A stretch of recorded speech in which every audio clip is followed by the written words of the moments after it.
Hey guys, welcome to another episode of TikTok Africa. Per se, not a new episode, a new season, new place, new Environment. people. Hmm. We have a new co-host, and he'll tell you himself what he's about. As you know me, I'm Jessy, the founder of TikTok Africa, and the guy with the opinions and the facts. What's up, Hmm. my guy? Hi guys, Victor Ogwedhi, content creator, student, and co-host of TikTok Africa. I'm glad to join in this new season. Hmm. Yeah, for sure. As you've heard, he's a content creator, per se, not in regards to tech, but let's know what's up. Let's know what's up. I may not be a content creator in tech, but I have insight in tech. The first news we are going to have, and we've been focusing on, is last week we had interesting things that have been happening, Yeah. and this is about Twiga, and the history comes not from a recent past. Not just from last week, like Yeah, it's hmm from way back. It's from way back. Um, like a few months ago, from like was it in ilikuwa May or something like that? yeah, yeah, yeah, Mm. yeah. Yeah. When Twiga decided to change their mode of operandus in Kenya, not in Kenya only, I think in Africa per se, where the regions are, because they received their funding, the CDC funding that was almost, is it about 50? It was 50 million. Yeah, 50 for their Series C. And they say they're going to expand into other countries. And we know well about expansion. It's not an easy task. But now the funny thing is they're downsizing. Yeah. And So the how downs how how, how does that make sense? uh, I guess the expansion is coming from a different angle. You can expand, then reduce people the same way Twitter has been doing. We don't know if it's true or it's false, but But I don't know what Elon is doing, man. that guy He is come out, crazy he's playing because with our minds, man. yeah, because he's recently rehiring. I saw a tweet on Verge today morning. He said he's rehiring other guys, but yeah. Anyway, we come back to Twiga. Twiga, they say they're downsizing. They've cut 21%. That is almost 1,000 people, and they're saying that they are going to have a different mode. It's called the commission. The It, commission it's way. it's going there. They're going for the Yeah, they're going the commission commission where way. they pay you Rehiring. according to the work you do. Yeah, rehiring again 1,000 agents. But now Uh-huh. it won't be like they'll be rehiring the same people. See, Oh yeah, yeah, if yeah. come out me and you, we were working for them, Uh-huh. they'll necessarily get those jobs. It will be like different people. Mm-hmm, Even mm-hmm. me, who is not a person who was working for Twiga before, neza ingia and pia ni get a job. But then the downsizing is not in regards to deep people, tech people. It's in regards to sell people. And the way in May we said they changed their modus of operation, they came to commercial selling, planting their own things and flowers and doing all this, but Yeah, not yeah, yeah, for yeah. They had like I think it's 600 acres or yeah, something yeah, like yeah, that. yeah, yeah. Yeah. And now they're like producing horticultural products, Uh-huh. nini, and sijui sasa what they'll decide because they were supposed to link farmers with retailers and stuff like Oh yeah, that. yeah, But yeah. now, if they are doing this, the job their own selves, then kuna farmers that watapotea and stuff like that. But for me, again, in my own opinion, is Twig is just trying to be the cartel in the industry of distribution of farm products. Yeah. Even For though me, I they think, don't. even I think the same thing because Uh-huh. it's like they used a certain thing to like lure people into the business and stuff, and create a name for themselves in the market. Oh yeah, yeah, yeah. Alafu, all of a sudden they're switching up things. It's like now walikuwa wanatumia the farmers in order to become big and gain the funding in order sasa wow to be the only the huge competitor in the market, like the big guys in the market. Yeah, but anyway, Twig has been operating for quite a while, and it's a good thing for the employment industry, for those who not who have been cut off, but say those who will rejoin again in the 1,000 lot. So funny, but either way, we're going to see.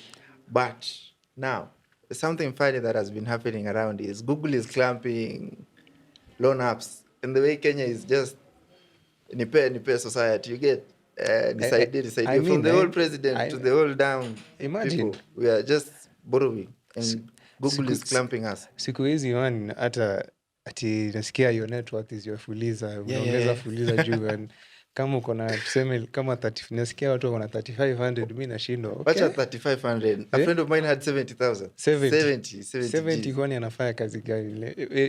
We should investigate this guy bana. Anyway, so for Google is clamping these illegal apps, and these illegal apps No, are it's not over. necessarily illegal, but Uh-huh. there are easy apps. There are so many apps on the On the Play Store. yeah. It's like we say 288 or something like 288, that. yeah. So now imagine 288 and only 10 of them are verified. only 10 of them. Kumanisha there are so many people, cartels who are like operating in the Play Store and stuff like that. And then the funny thing is, when you're going to get a loan, the person who's giving you a loan lazima ajue the details. The details, yeah, KYC and all that. So kama anajua your details, inapatia like information is like really key, is strong and stuff like that. Yani kama niko na info about you, I can destroy you.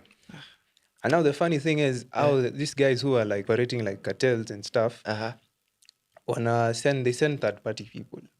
Yeah, that is the worst scenario you can never have. So we're going back to like the way the Shylocks used to do and stuff like that. And you come, maybe people even roughhouse you. But then how do these loan apps get the facilitation and the licenses? I don't know, because for you to operate money things into the country, you need to have some special kind of license. So I don't know what Google requires, or per se it's from the government to Google for them to know the money waving in Kenya per se. Me siko sure of that, but I'm not sure about Kenya, but the laws in Kenya are really funny. But then because I'm thinking, if me and you decided to like build an app and we had funding from someone, we can create our own app and have our own, like, you see, I'm very sure there are apps where they don't tell you that this is the only interest you're going to pay. So there are obviously kuna hidden things hapo wameficha that sasa unaenda kulipa interest, unapata instead of paying like tuseme the 12% that you're paying, you end up paying like 20 ama 23%. Yeah, it's the same way with the way these guys buy, they do this and all this and all that. Yeah. But then these regulations by Google are not for Kenya only. They apply in Nigeria. And now the funny thing is, you see, the way I'm saying Kenya's laws are like haziko enforced strictly. In Nigeria now it's even worse. How ni kama the laws are just like hakuna. They have the worst in tech and scammers and all that. I'm like, where? Hata heri sisi Kenyans. But then the funny thing is, early this year in March, I think it's March, almost 97% of Kenyans have been on the loan apps. They've been listed on the loan apps. So who are the 3% who are not listed on the loan apps? Yeah. Like, are we surviving on shenanigans or stuff? What? Okay, me hata personally miss to me loan apps. Hey, you're rich, my guy. Ati rich. You're rich, my guy, man.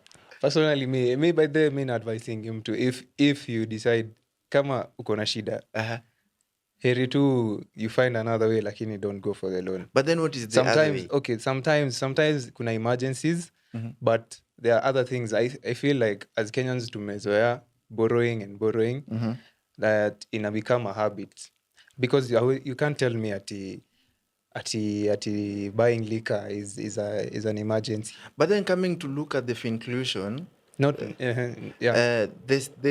amount that these illegal apps have offered since they started to now, it's almost 500,000 USD. That is some good amount of money flowing in the ecosystem, but then it creates a debt dependency country.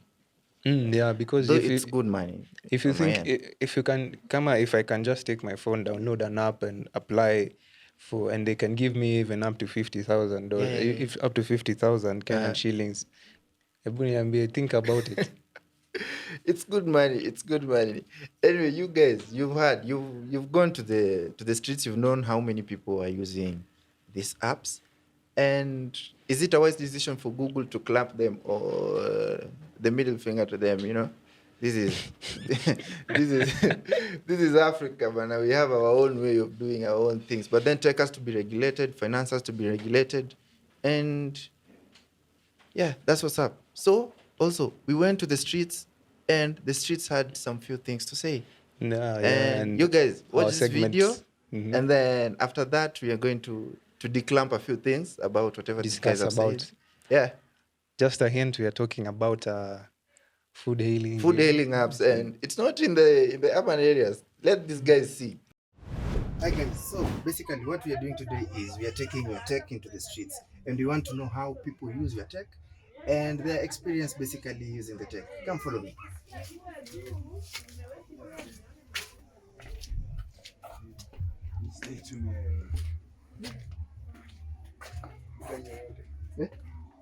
Nyajeni madam. Uko fiti? Hi. So basically, mi naitwa Les or Jessy, natoka TikTok Africa. I talk about tech basically, and we deal with a couple of things in Africa. Conversations, knowing how people use technology outside here, and basically si wase wenye wako nje but pia wase wenye wako wase wako mtaani. So sijui wase wangapi hapo washaitumia app ya kuorder food. Ushaitumia? Ojai. Ushaitumia? Nimetumia Glovo. Umetumia Glovo? Haya. So basically, nataka kujua mnajua ngapi zenye mshaifanya nazo job kwa mtaani? Nilitumia ama yenye najua. Yenye unajua. Basically, tuanze na hiyo kwanza. Okay, najua Uber Eats. Najua Jumia Food. Afu hiyo Glovo. Hizo tatu ka hizo ndo mimi najua sana. Hizo tatu. Hizo ndo mmeziona huku mtaani pekee. Sana. Hakuna ingine. Hivi kuna zingine lakini China. Kuna nyingine hakuna delivery. Right hivi kwa gani? Hiyo. Na bado kitsain pia hao ni wana delivery. Basi. Hiyo pia. Basi nimeona ni Domino's. Umechekia ni Domino's. So hizo ni kama hizo ni kaa 5. Hizo 5. Hakuna ingine. Huku mtaani hakuna zenye ama hiyo mpaka upigie mse. Yes, na hoteli hoteli si utembea na uji. Haya, so kwa hizo zote zenye mnajua, si ndio? Ushaitisha food na gani una prefer? Mimi prefer hizo za kuorder. Heri tu bana uende kwa hoteli hapo majizaenda hapo. Sasa hiyo utaona bana ukanja ikichukua 2 hours na jam. Dishi kuje kesho mzee. Heri tu uende kwa hoteli hapo majizaenda. So hiyo issue ya kungoja food ndo blanda kwa hizo application. So hiyo ni factor ya huku mtaani ama ukiwa place nyingine unaweza taka tu kungoja food?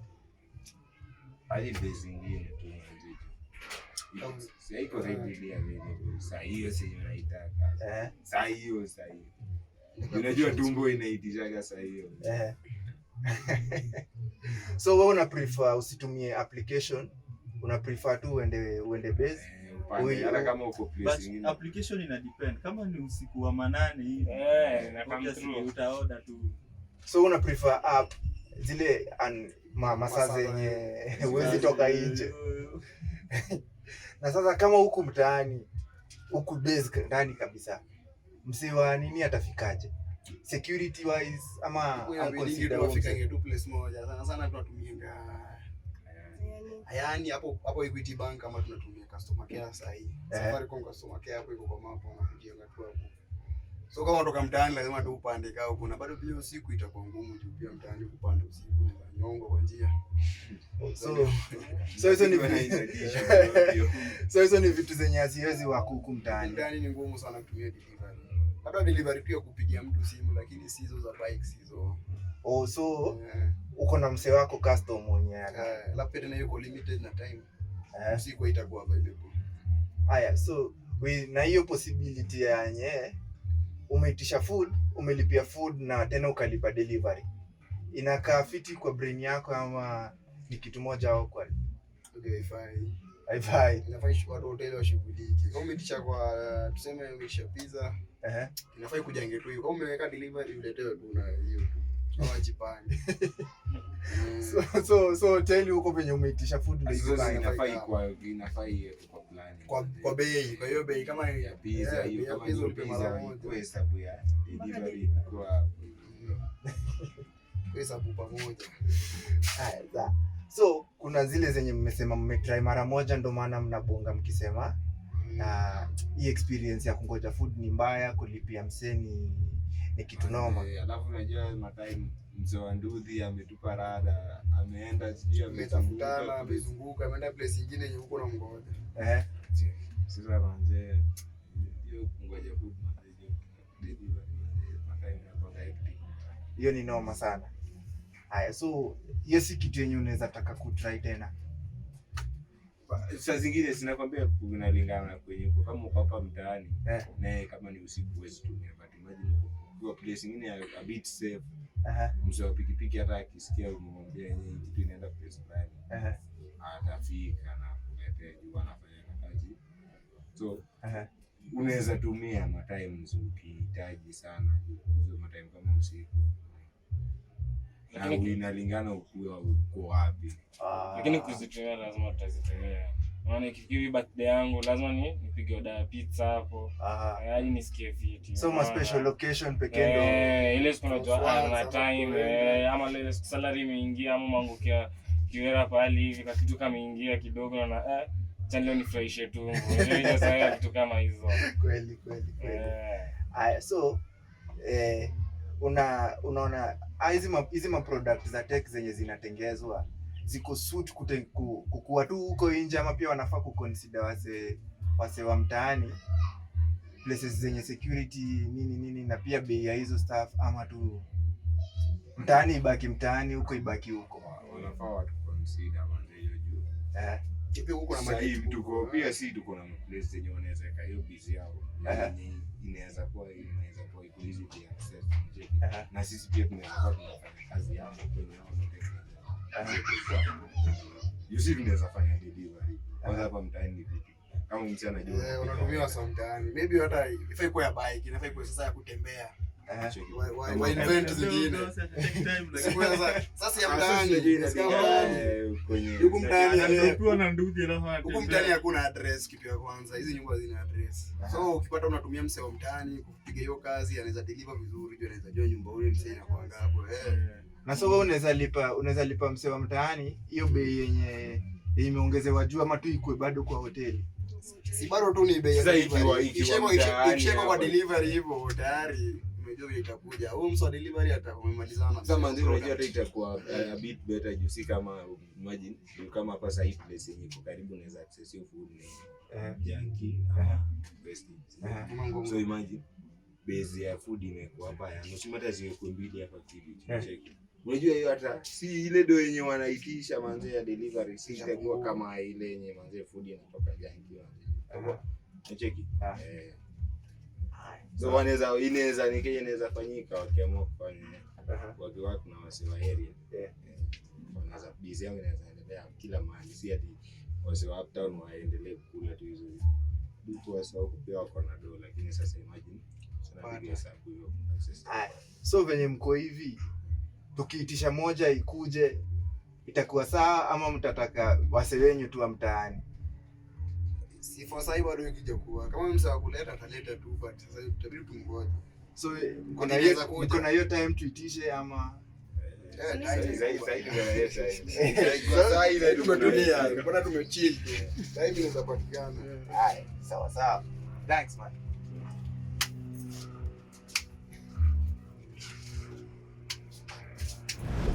So you guys you've heard the funny things about these products. And it's crazy. People in the hood think that food hailing should come inside.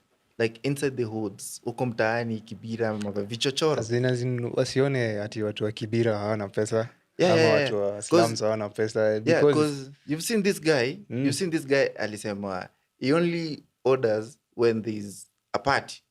When there's a party and like some big occasions, that's when he realizes like there's Uber Eats and there's this other guy who says we have the funds, we have everything, but then hawakuji the address is not there. Yeah, wanatukanyagia huko down. Wanafikiria hawezi ati wase wa mtaani hawataki food ama nini, hawataki kukula KFC hizo manini. Yeah, because as on assumption is the nearest place like where we are, it's almost 200 meters to where the rider will come. And figuring out insecurity stuff and all this vitu za mtaani, you get. But now you see au mase ukisikia what they said, walisema even them themselves they can be used as delivery guys. Yani ita create job opportunities pale mtaani if these apps decide to like go their way. As in come to mtaani anaweza pata hiyo job, it can elevate their life. But then twist around. The funny thing is they said as much as they want the job opportunities created by these ride-hailing apps, is they can't pay the rider. Unaona sasa hiyo, they can't pay the rider to deliver the food because you can't wait for food, you can't also pay the rider. Basically, you know where the food has been ordered is 20 shilling fare using a matatu, and then you pay the rider 200 Kenya shillings. Does that even match up? So they said, let the price of the food include the rider. Lakini naona, I think maybe you should just try it like a pilot, some type of thing. Uone vile itaweza enda huko chini, si ati chini necessarily, lakini. So do you think them having like these ride-hailing apps, the way Jumia has a Jumia depot or something closer to the places, do you think if these food stores, food chains, they have like a small store, a small chain near the hood, will it work? Yeah, it can work. But actually, if you think about it, not every food store on the app is from like a different place. That iko mbali. Zingine they are in some mtaani places where they make nice food. But then the mtaani narrative is always pizza, chips, chicken. They never go beyond the croissant terms or whatever those fancy foods. We don't understand them.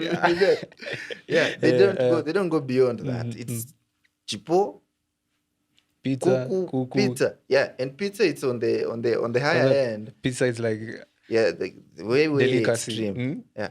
But then the funny thing is they said we have mama mtaani who have the chipos, who have all this and this. And they think that the narrative of these apps being so secluded to the upper end hotels and restaurants and is a cliche to them because they need employment.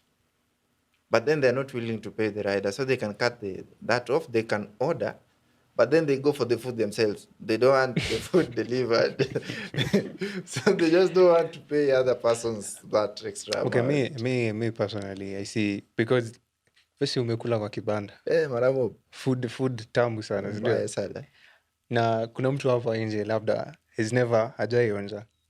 But if you can get that thing on the app and you can be sure that this food is good and it's clean nini, maybe akijaribu atapata some but different. Then, funny thing is, can you go to Naivas to buy a chapati for 35 shillings while mtaani it's 10 shillings? Okay, kwanza, I think. And then imagine you order with the economy. You see, you order that chapati for 35 shillings. The rider pays. You 50. Pay the rider. No, the rider is paid 200 shillings because that is the least. So you pay for that one chapati at 235. Lakini, you won't be buying one chapati. That's where now people are crazy. It's like buying one pizza. You know, buying one pizza I think is more economical than buying one chapati. Ama wewe unataka kuniambia pizza na chapati ni kitu moja? Also, the importance of this app is economy. It's not really economical. You know, in Kenya, buying food is expensive. Buying ready-made food is expensive. If we were like a second world or a first world country, kama the States, unajua, buying food is cheaper than actually cooking your own food. Yeah. Sasa hiyo right, food hailing apps bana si mbaya, but for once in a while thing, maybe for wase wa mtaani, lakini for at an everyday thing, yeah, itakuwa tricky. Yeah. Anyway, guys, as for my opinion is you guys mjifunze kupika home. Order as these guys have said. Order on these ride-hailing apps once in a while. By the jaribu kitu, tafuta jina yenye ujui. Ujaribu. Yeah. If you know the expense is way too much for you to incur, teach yourself how to cook as much as it's also another way. But I think also ride-hailing apps should consider the streets. Google Map goes down to the streets and all this. Hizi machakula ndo wanataka kutukazia huku mtaani. Bana, si watu wa mtaani tunataka chakula mzuri pia sisi. Yeah. The guys, convenience of our homes. Anyway, guys, you've heard whatever the hood has said. And tune in next episode. We'll have another new thing. We'll be discussing and seeing whatever the hood says about your tech. And the user experience of the tech, basically. This is us. Peace out.